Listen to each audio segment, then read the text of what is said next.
ReluxDesktop.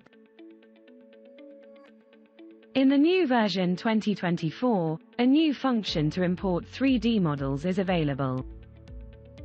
Files with extensions DAE, FBX, OBJ, and R3D can be imported now. In the Import configuration window, it is possible to modify the model orientation using the XYZ coordinates, and also to modify the scaling factor.